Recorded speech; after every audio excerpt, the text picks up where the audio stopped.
How to split payment on eBay.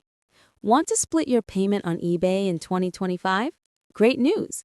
eBay now makes it easier to combine multiple payment options during checkout. You can mix your eBay gift card, balance, PayPal, or even a credit or debit card to complete your purchase smoothly. Start by adding all the items you want to buy to your cart. Once you're ready, go to checkout and review your total. Begin by applying your eBay gift card or eBay balance first. That amount will automatically be deducted from your total purchase. If the gift card or balance doesn't cover the full amount, eBay will ask for a secondary payment method.